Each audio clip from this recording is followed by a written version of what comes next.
Recovering from a rape is a lifelong exercise in trying to locate parts of yourself you never got to encounter, but intuitively know you should know. It is a battle of trying to remember how to feel before the bleeding and the pain that went numb. If rape was your first sexual encounter, you bleed trying to locate softness in the sexual act, to remove the violence in each touch, to dissociate the scent of love from cruel intentions, and the bitter pain laying between you and the sweetness trying to reach you.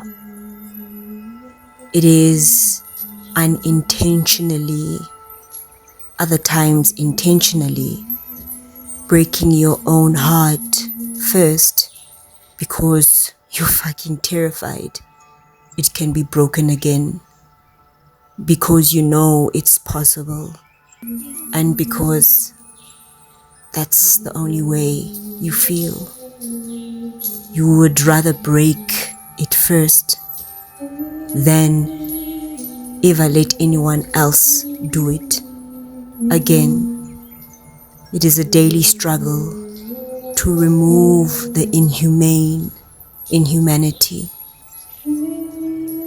It is a remembering to trust, a remembering of your own worth and value,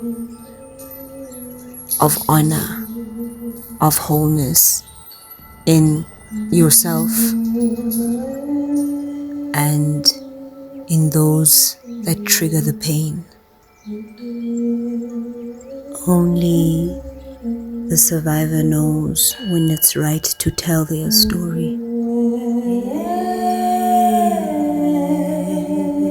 Tell your story.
Hi, and welcome back to The Secret Garden.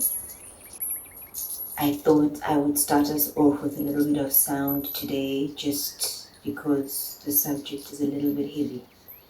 But, we live in this heavy world, so I think that we should just get more comfortable with talking about the more difficult things.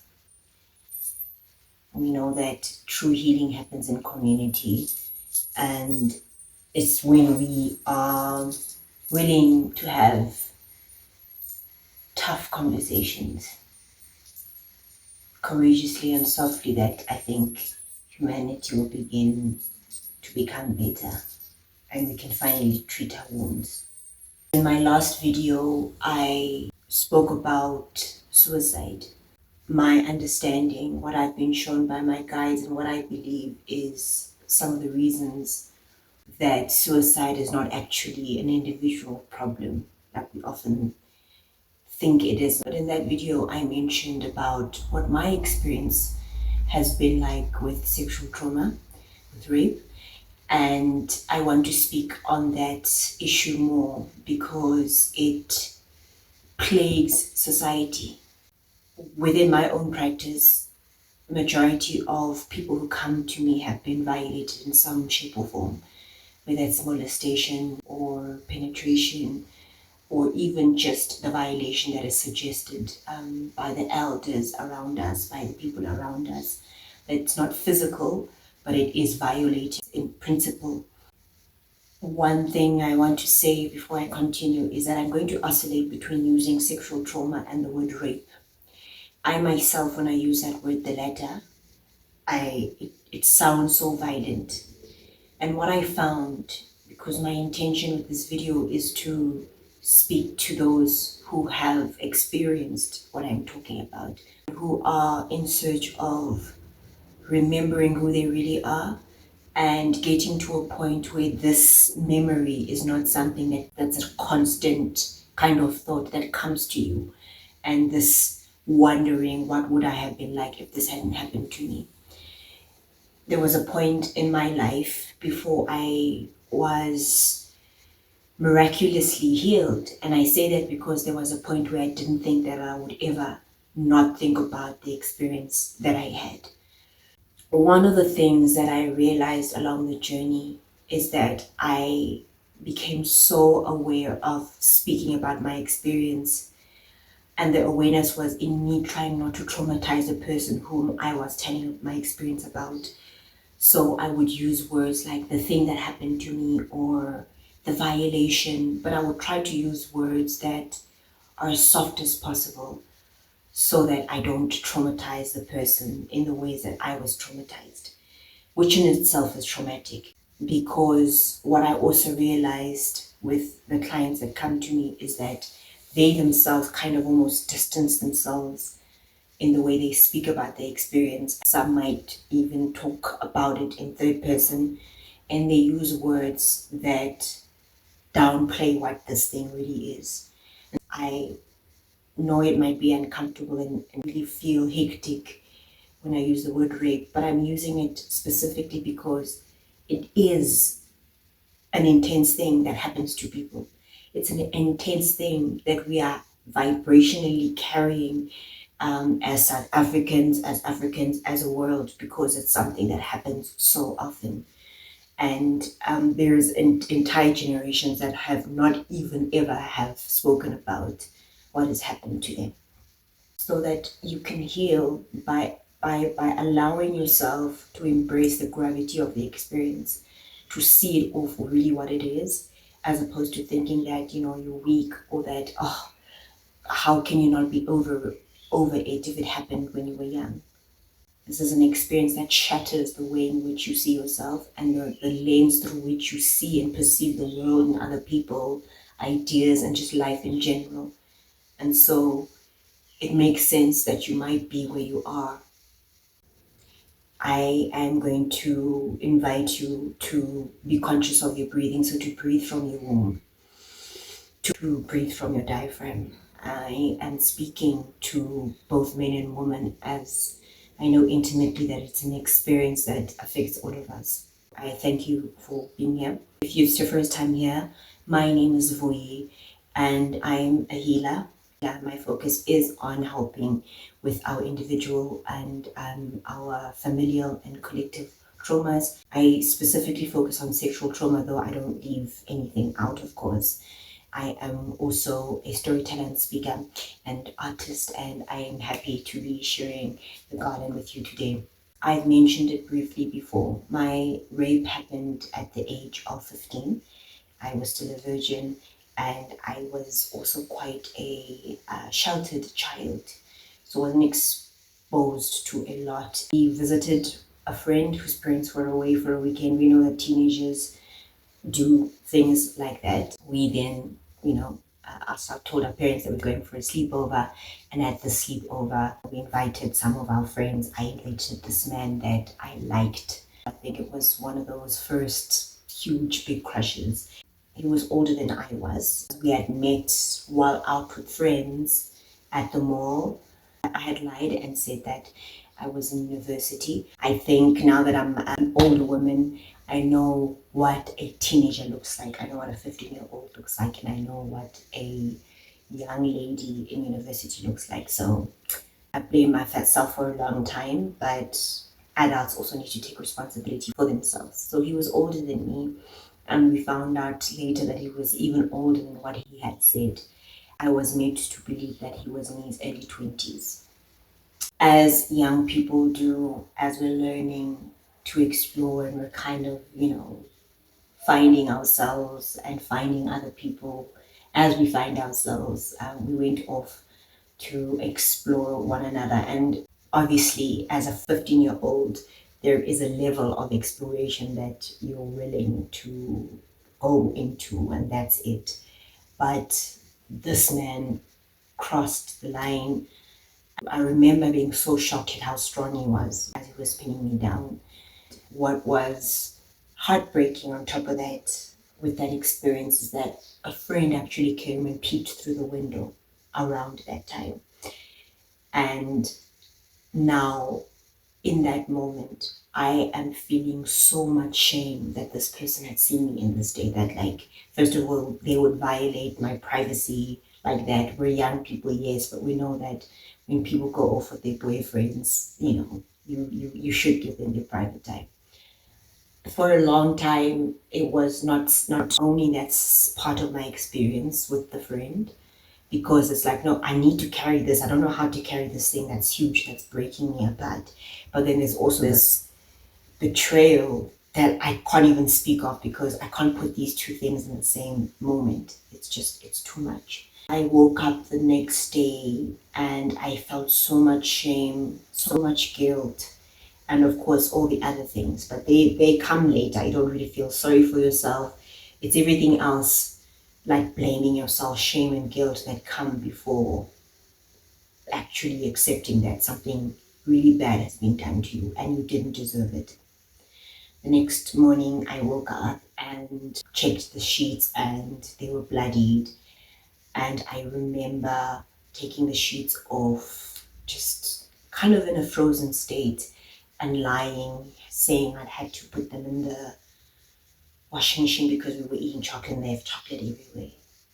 And no one really was paying attention. Teenagers don't really care about that kind of stuff. But I remember really hoping that my secret wouldn't be discovered. From that day on, I began to change. I began to slowly die inside.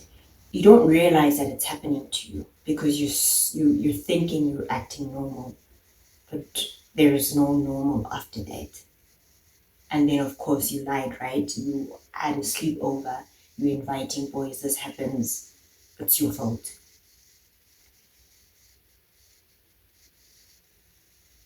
I want to share this following clip with you by Mama Maya Angelou, where she speaks about her experience, just to give you some sense of how it affects you on a soul, spiritual, emotional, physical level. And during the years when I really noticed, I was a mute. I had stopped talking when I was about 7.5, and didn't really talk again until I was about 12.5. Really? Why did you stop talking? Well, when I was about 7, I was taken to St. Louis to visit my mother.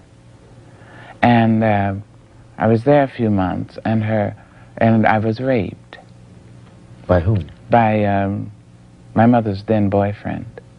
And my brother came to me, he was just about 9, and he asked me who did it. I wouldn't tell anyone else, of course. And I told him, if I tell, the man will kill you. And I believed anything he said, you see. He said, he can't kill me. I will not let him kill me. So I believed him, so I told him. And of course he told Mom, my mommy. And the man was found dead. He'd been murdered. Yeah. I never said that word. He'd been killed. I don't know what, I'm not trying to make the point that there's a fine line between that, but I've never used that word. And it was bad enough that he'd been killed. And I thought that my voice itself had killed him. Isn't that amazing as youngsters how we get... I know. You think you're part of a Chinese porcelain and now that was your voice and Yes. killed this guy Yes. who in fact had raped you. Yeah. But So I such thought is the world. if I spoke, I could just kill anybody. What a weight to carry. So I just stopped talking for 5 years.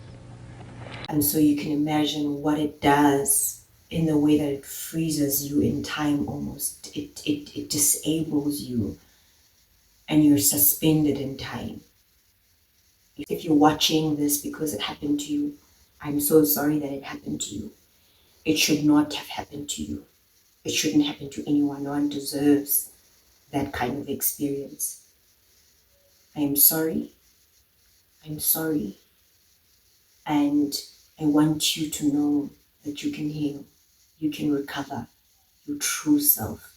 And you can get to a place where the flesh was hurt is no longer affecting who and how you live your life today. First off, we need to call our predators what they are. We need to call them by their names. We can almost have compassion, as I did. I had compassion for this person because it was a boy that I really liked and I knew that there was goodness in him. But it is important to identify the perpetrator for what they are, for the predator that they did, and for the evil that they inflicted on you. The burden of the pain can destroy us no matter how long ago it happened, whether it happened as toddlers, or we don't even really quite have a full memory of it, but we can sense that, no man, I know that something happened to me. I've had clients where that was the case. It can destroy the way in which you relate to yourself and you relate to the world. 1 in every 5 women have experienced molestation or sexual trauma, rape, and 1 in every 7 men have experienced this. And of course, with statistics, this is based on those who verbalize what they experience, and those numbers could be much, much more. I have a course titled Healing the Wounds of Sexual Violation. So the following video is inspired by some of the teachings from that course, and some of the tools that I'm going to be sharing today are from the process.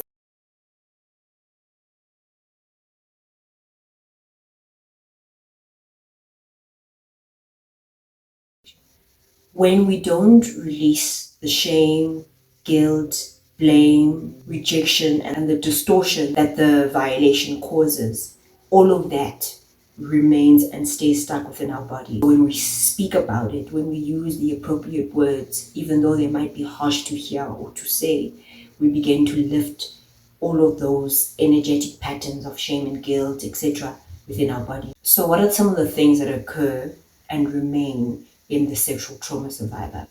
Shame and blame. We feel that we are the ones to blame and not the perpetrator. I should have known better. I could have avoided this if I had done this or said this. Or we become covered in shame from this experience, and we can even oftentimes feel dirty. We begin to reject ourselves and even blame ourselves. I put myself in this situation.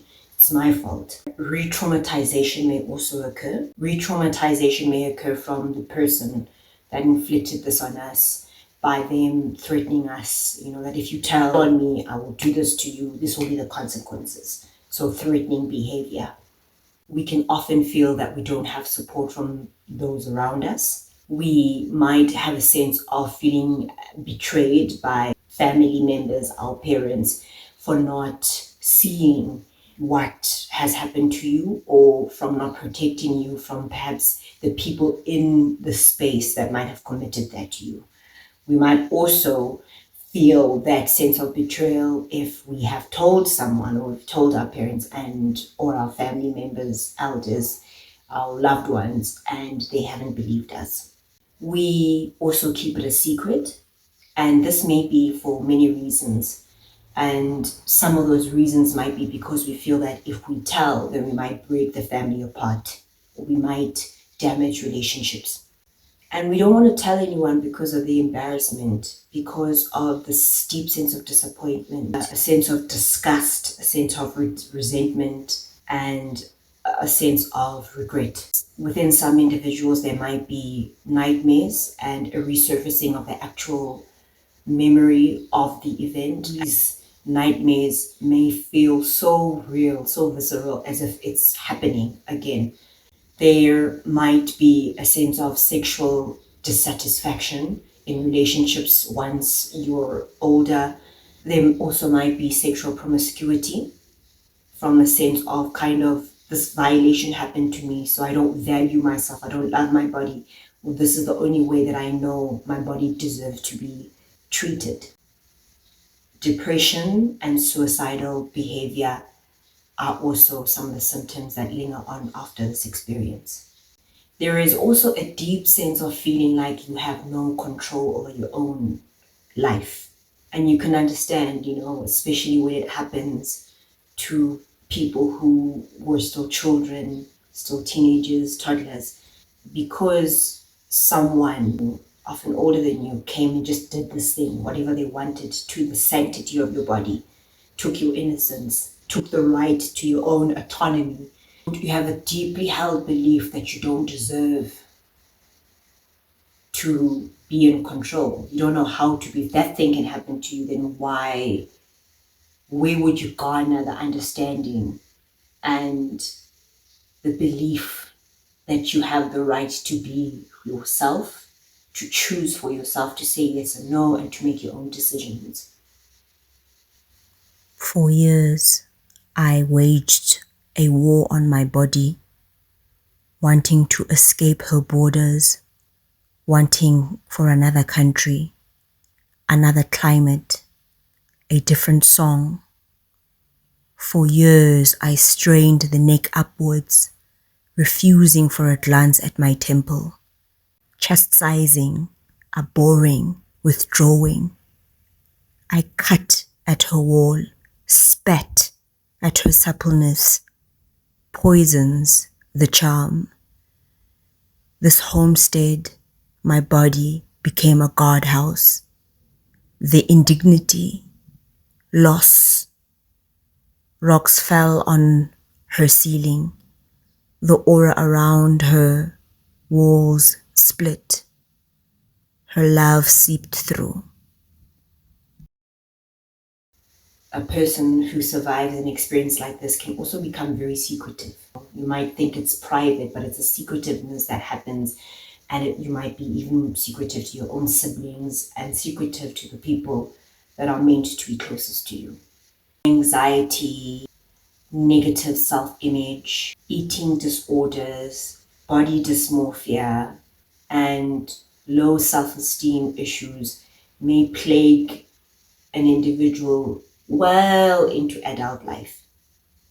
Panic attacks, difficulty trusting people are also some of the things that can come up.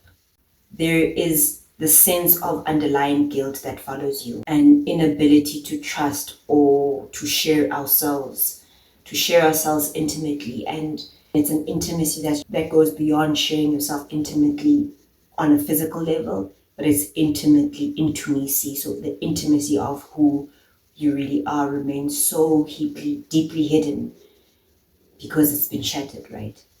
There may be a sense of anger, deep fear, confusion, and a rejection of being loved, whether it is by your friends, by lovers, but just being loved in general. You don't believe yourself worthy of love, of care, of attention, of belonging. There can also be an inability to orgasm, pain within the body because of some of those feelings like guilt and shame, some of the emotions that freeze up in the body and actually create physical mass and blockages within the body. They kind of want to shut anything away, and just greater relationship problems. We dissociate from the trauma and the abuse. We dissociate from the body and isolate ourselves because we don't want people to get near us so that they can discover the secret that we're holding or get the opportunity to possibly hurt us in that way again. And it's also the sense of not being worthy enough to even deserve kindness and warmth. There also is this deep sense of grief and loss that you feel that you might not be able to articulate, but it's something that just follows you. It follows you when you're sometimes even just having a conversation with someone. There's this deep sense of a hole that you can't fill and that you feel is visible to the person you're trying to connect with. It deepens the grief because it's this never-ending cycle of being aware of the hole you're in, the gap between you and other people, and the fear that's lingering throughout all of it. But let me come back to a question you asked about getting over a rape. No one ever, as far as I know. I hope it didn't sound that foolish. I didn't mean to say you get over it. I know what you mean. Okay. I do know what you mean. And many people who have not gone through it, even if someone in their families have had this violation, they cannot know how desolate the affront leaves the victim. Absolutely desolate. And now, at this age, which is what the French call a certain age, your current age. My current age, I suppose the most read black female writer in the world. My books are required reading at every university or college in this country. I speak 7 languages. I'm a Chubb Fellow at Yale University. And I think at present I have about 17 honorary doctorates. I have the Reynolds Chair at Wake Forest University. As a professor? I'm a professor at Wake Forest. With all that, saying that, and I'm financially secure, saying that there isn't one day of my life that I haven't thought about it. Not one. I have had to use an incredible amount of energy to keep balance in my life. Incredible amount. If I hadn't had to do that, I might have written 10 more books or 5 more films. I don't know. So, okay, next. Go on. Next question. You can heal and you can recover. I want to share just some of the tools and techniques that I used that helped me to begin my healing journey. Journaling is so important because oftentimes when we repress ourselves after a traumatic experience, we tend to do that in so many facets of our lives. So even in conversations with people, we don't truly share what we really feel because we don't believe ourselves to be worthy enough to even be heard for who we truly are.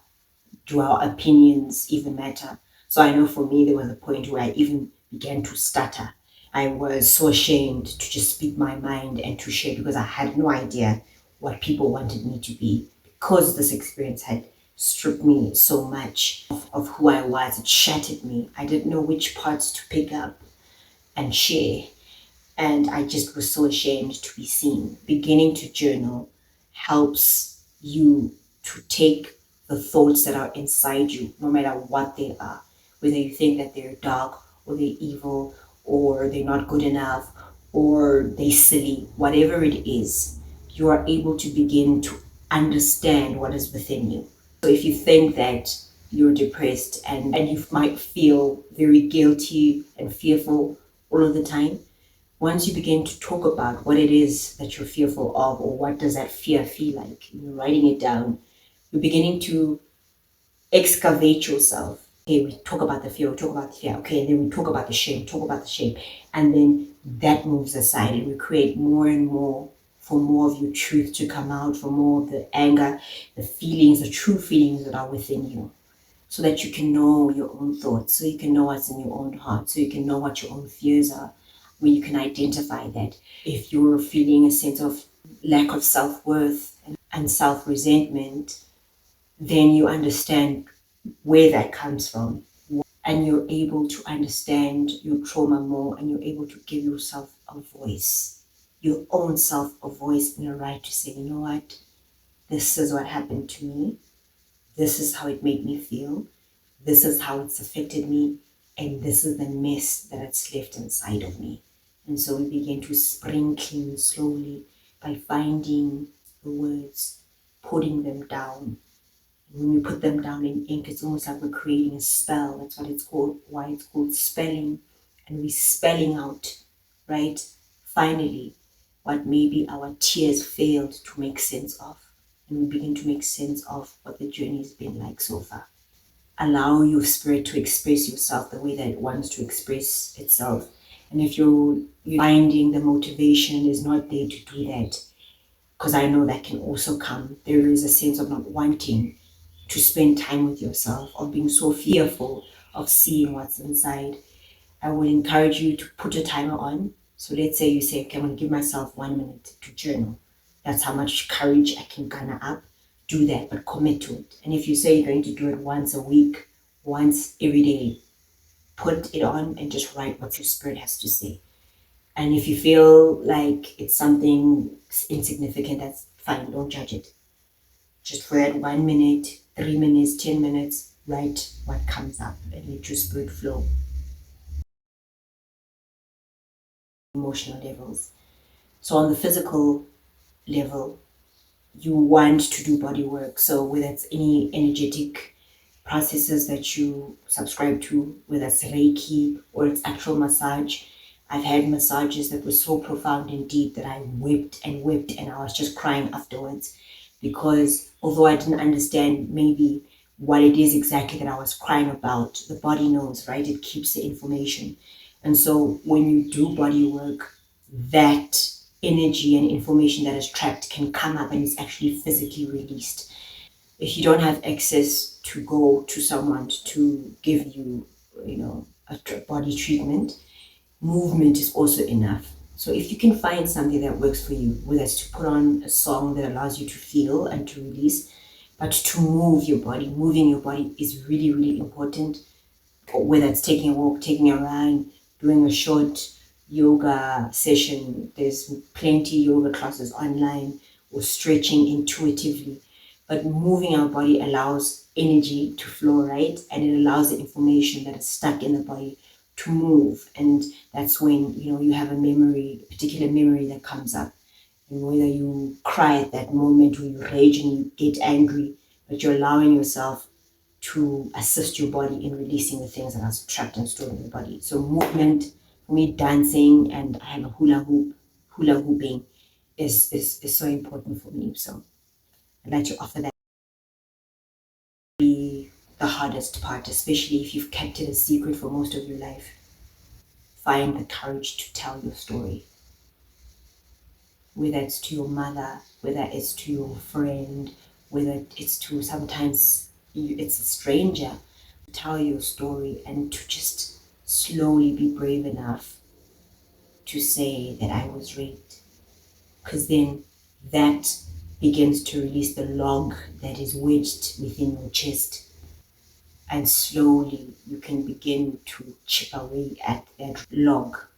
When we begin to tell our story and we are willing to share the details, we can then begin to accept what happened to us.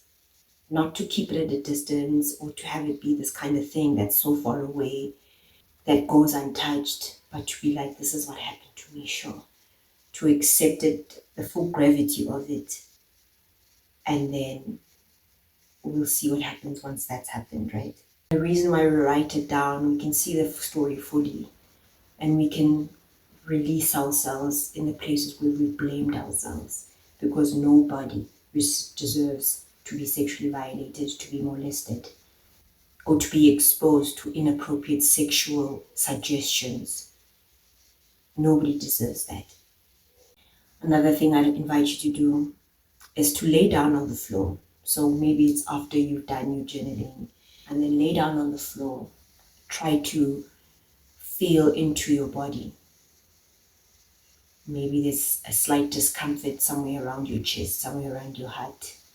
Maybe there's a bit of a dense energy somewhere around your womb. Just feel the sensations within your body. And if you feel something that feels like a mess or uncomfortable, breathe into it with your eyes closed.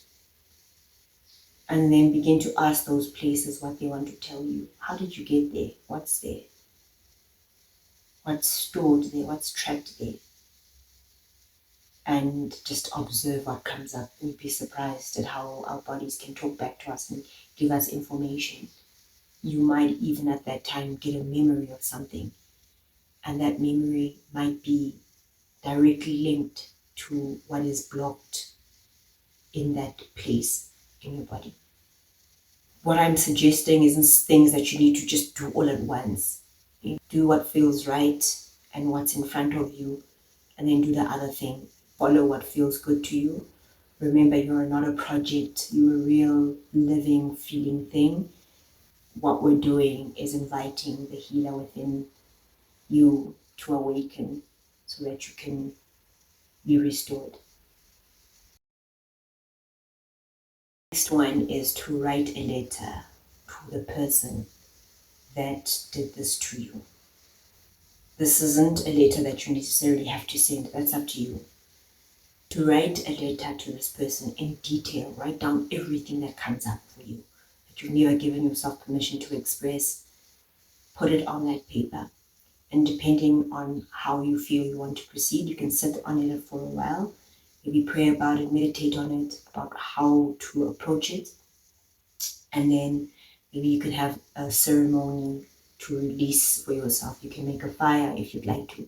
You can visit a body of water, go to the river or go to the sea and cleanse yourself of this after you've burnt the letter.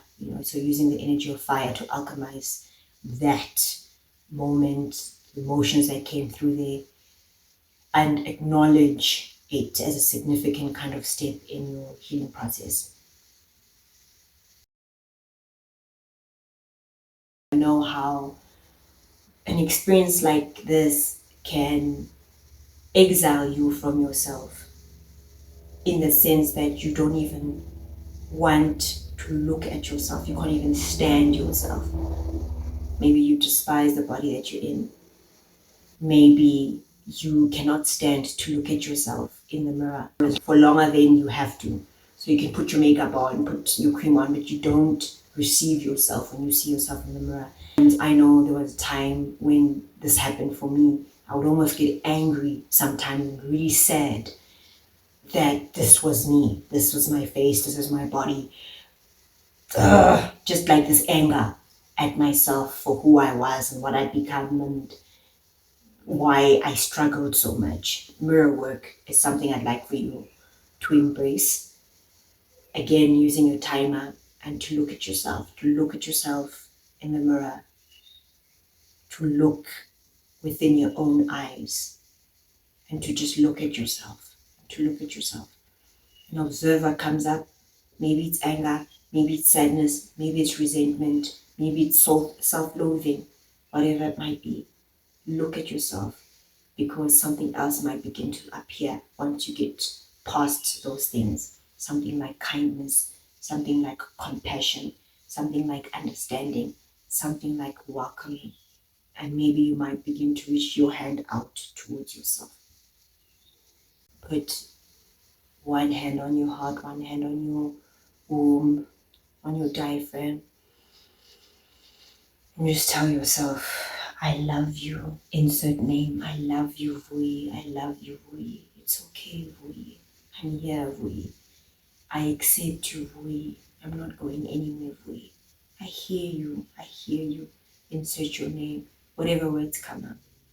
And make that a regular practice. Try to commit to something. Maybe it's every day. Maybe it's on the weekends, every Sunday, whatever works for you. But make it a process of calling yourself back home and of embracing the beauty within yourself.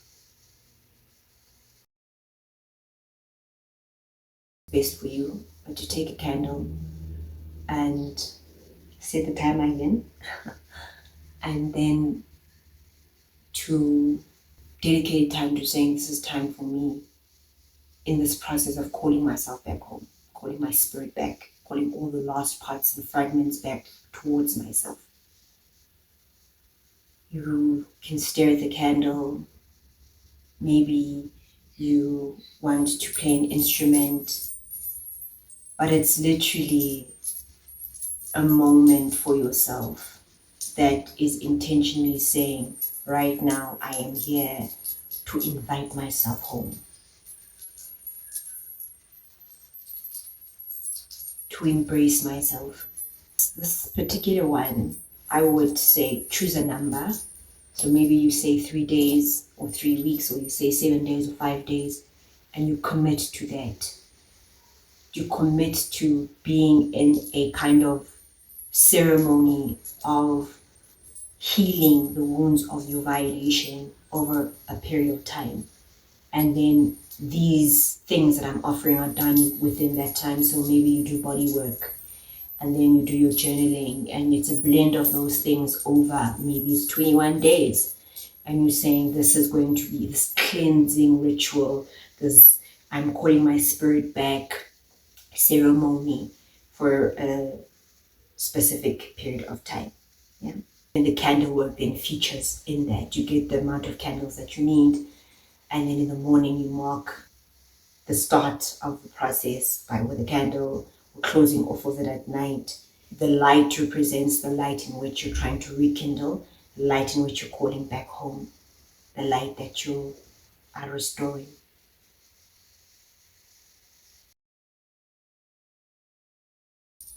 So it's the womb, or the energetic womb, the diaphragm, which we all have.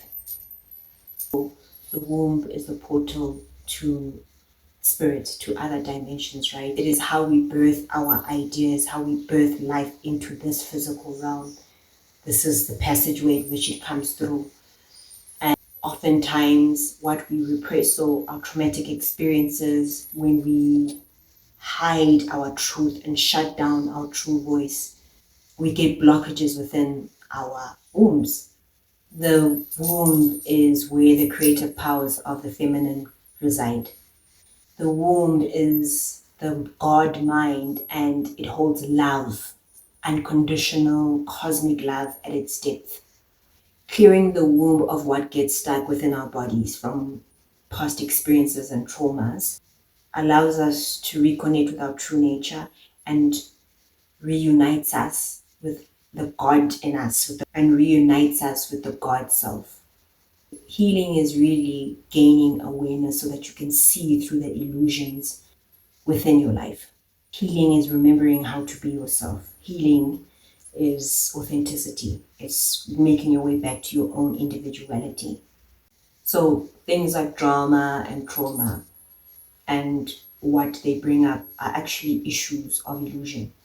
So the womb takes us to the shadow self. It takes us to those things that are hidden within us, that have been caused by the drama, that have been caused by the illusions that came because of the traumas. The womb is a pathway, it's a portal, it's our second heart, and where we rebirth our holiness and our innocence and our purity. The ego goes to be transformed within the womb. And once we've healed our womb spaces, we can make better sense of the boundaries that we need within our lives. We can assert our choices more, and we begin to call our fragments back, our fragmented parts back, and come back into wholeness, so we can really understand and feel and be alive within our own lives and live from a coherent place.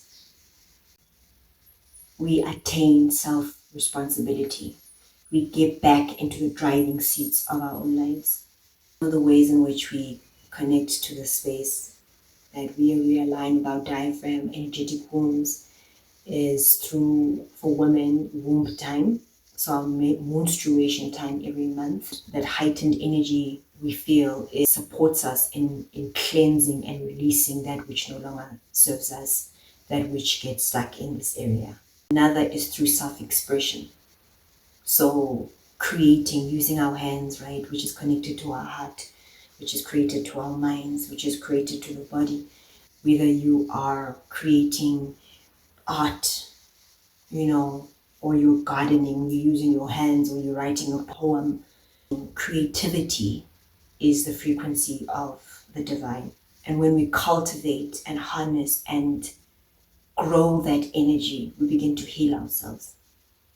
Once we begin to heal ourselves through self-expression, we also begin to heal the broken connections within ourselves, within our bodies, within our psyche, within our minds, within our emotions, within our mental bodies, and also the relationships that have suffered that are around us, how we relate to ourselves, how we relate to others, how we relate to the world, how we relate to the divine. We begin to know that we are worthy of being here, of being alive, and of choosing for ourselves and choosing ourselves also.